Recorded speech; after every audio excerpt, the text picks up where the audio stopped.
Evening everyone, welcome back to my channel. कैसे हैं आप सब लोग? सो होपफुली आप लोग बहुत ही अच्छे होंगे and there is a good news for everyone कि हमारी DSSB की वैकेंसीज़ आप लोगों को इलेक्शन से पहले ही देखने को मिल जाएंगी। वो क्यों? क्योंकि आपको पता है कि दिल्ली में इलेक्शंस होने वाले हैं in the month of February और जनवरी में आपकी आचार संहिता लागू हो जाती है जिसमें कोई भी नया काम नहीं होता है और इसी वजह से ड्यू टू इलेक्शंस की वजह से और पॉलिटिकल प्रेशर की वजह से आप लोगों ने जो एडवर्टाइजमेंट आप लोगों ने यूट्यूब से भी काफ़ी देख लिया होगा कि DSSB में 20,000 वैकेंसीज़ निकलने वाली हैं। एज़ आप लोगों को ये तो लग रहा होगा कि पहली वाली वैकेंसीज़ को एग्ज़ाम तो अभी नहीं हुए और नई वैकेंसीज़ आ रही हैं, उसके लिए भी हम लोग डिस्कस करेंगे। तो सबसे पहले देख लेते हैं कि जितने भी कैंडिडेट्स जो पहले फॉर्म नहीं भर पाए थे क्योंकि उन लोगों का BEd चल रहा था या DLEd चल रहा था, कोई भी आप जो टीचिंग कोर्स कर रहे हैं वो चल रहा था एंड उस वजह से आप लोग फॉर्म नहीं भर पाए थे, तो आपके लिए एक बहुत अच्छी अपॉर्चुनिटी है। This is a wonderful opportunity for you कि इस बार फॉर्म ज़रूर भरिएगा एंड अगर सिलेक्शन हो जाता है तो बस आप ये मान लीजिए कि पूरी लाइफ आपकी सेटल हो जाती है। तो ये जो 20,000 वैकेंसीज आपकी आने वाली हैं इसमें आपकी टीचिंग पोस्ट भी होंगी और नॉन टीचिंग पोस्ट भी होगी एंड नॉन टीचिंग में आपको PRT, TGT, PGT, NTT, special educator, ये सारी की सारी वैकेंसीज देखने को मिलेंगी। एंड नॉन टीचिंग में जो भी आप LDC है, क्लर्क है, ठीक है, अपर डिवीजन क्लर्क की वैकेंसी होती है, स्टेनोग्राफर, मतलब सारी की सारी ऑलमोस्ट देखने को मिलेंगी। और जो वैकेंसीज अभी 2024 में आई थी पहले भी, उन वैकेंसीज उन सब्जेक्ट्स की वैकेंसीज भी दोबारा आएंगी। बस हो सकता है कि उनका नंबर कम होगा, आएंगी ज़रूर। कुछ की वैकेंसीज बहुत ज़्यादा होंगी, कुछ की वैकेंसीज बहुत कम भी हो सकती हैं, ठीक है। बट येस, नोटिफिकेशन आप लोगों को हो सकता है नवंबर एंड में या दिसंबर के मंथ में तो डेफिनेटली देखने को मिल ही जाएगा। लेकिन एग्ज़ाम इसका आप लोगों का इलेक्शंस के बाद ही होगा क्योंकि पीछे के एग्ज़ाम्स जो है वो काफ़ी सारे पेंडिंग है, टीचिंग के, नॉन टीचिंग के। तो जो फॉर्म आप भर चुके हैं ऑलरेडी उनके एग्ज़ाम्स आप लोगों को मार्च अप्रैल तक देखने को मिलेंगे। और पहले आप लोग पूछ रहे थे कि हमारे नॉन टीचिंग के पहले होंगे या टीचिंग के पहले होंगे, तो पहले आपके नॉन टीचिंग के एग्ज़ाम्स पहले लिए जाएंगे, उसके बाद टीचिंग के लिए जाएंगे। तो टीचिंग के हो सकता है आपका मई जून तक भी पहुंच सकते हैं और फिर ये वाली नई वैकेंसीज़ भी हैं, तो हो सकता है सारे के सारे ये वैकेंसीज़ मर्ज होके और आपके जो एग्ज़ाम की डेट्स होंगी ना वो आपको दे दी जाए। मतलब आप ये मान लीजिए कि परसों तक मैं आपको ये बोल रही थी 3 महीने, अब मैं ये बोल सकती हूँ कि आपके पास 4 महीने तो आराम मतलब 5 महीने तो आराम से मार्च तक का टाइम मान लीजिए, April leave for revision, but at least 4 महीने आप लोगों के पास आराम से है टू प्रिपेयर फॉर DSSB। इसीलिए अपनी तैयारी में बिल्कुल भी कमी मत छोड़िए। आपको पास और वैकेंसीज़ भी आ रही हैं। पहले की वैकेंसीज़ आपको पता है कि नेचुरल साइंस की कितनी कम थी, काफ़ी सब्जेक्ट्स की, मैथ्स की कितनी कम वैकेंसीज़ थी। तो अब जो नई वैकेंसीज़ हैं उनके अंदर ये वैकेंसीज़ अगर जुड़ जाएंगी, आप लोग फॉर्म भी भरिएगा दोबारा।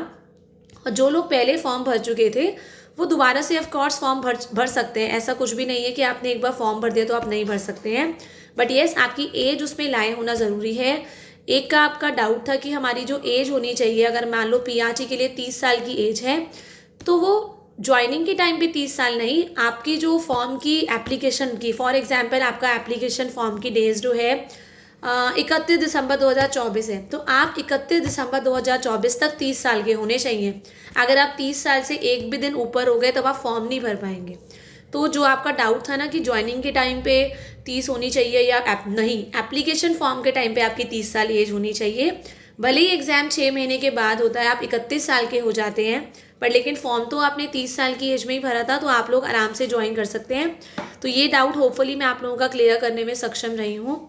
देन मैंने आपको बता दिया है कि पीछे वाले एग्ज़ाम और इन वाले एग्ज़ाम के पूरे पूरे चांसेस हैं कि आप लोगों के एक साथ होके ये मई जून तक भी खिसक सकते हैं। यस, अप्रैल मई जून तक। बट यस, PGTs के, NTTs के एग्ज़ाम सबसे पहले नॉन टीचिंग होगा, उसके बाद TGT और NTT के PGT और NTT के एग्ज़ाम, और उसके बाद TGT के फॉर्म्स क्योंकि बाद में निकले थे तो इसलिए उसके बाद आपके बाद के फॉर्म्स निकले जाएंगे। देन केंद्रीय विद्यालय का मैं आपको बता चुकी हूँ, वो भी वैकेंसीज आपकी they are around the corner, अगले महीने भी देख सकते हैं आप उस वैकेंसीज़ को। 99% EMRS की वैकेंसी हो गई आप लोगों की, नवोदय विद्यालय की वैकेंसीज हो गई। तो जो केंद्रीय विद्यालय की वैकेंसीज आती हैं ना, उनकी वैकेंसी आती है और 3 महीने के अंदर अंदर आप लोग का एग्ज़ाम भी हो जाता है। इस चीज़ का आप ध्यान रखें। तो इसीलिए अगर आप लोग प्रिपरेशन कर रहे हैं तो केंद्रीय विद्यालय पे फोकस पूरा रखिए। और जब आप एक से एग्ज़ाम की तैयारी करते हैं ना, फॉर एग्जांपल आप साइंस की कर रहे हैं KVS में, तो आपकी DSSB नेचुरल साइंस की तैयारी तो अपने आप ही हो जाएगी, जो 100 नंबर का पेपर है।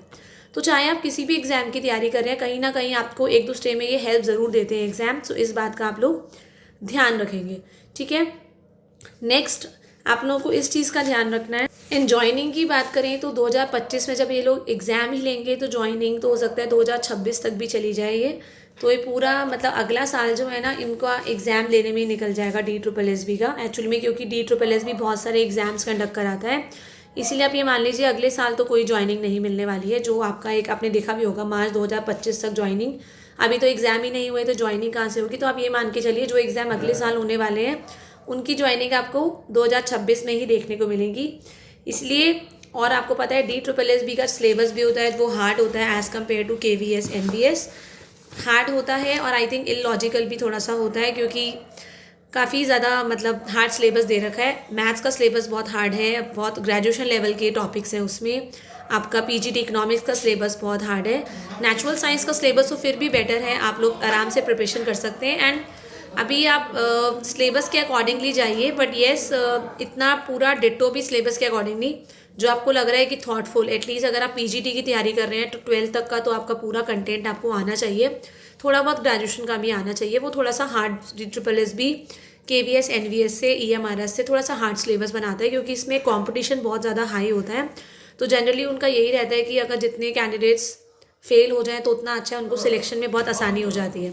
सो अपनी प्रिपरेशन करते रहिए, बहुत बम्पर वैकेंसीज आ रही हैं आपको नेक्स्ट मंथ आपको देखने को मिलेंगी। So thank you everyone, have a nice day and all the best for your preparation.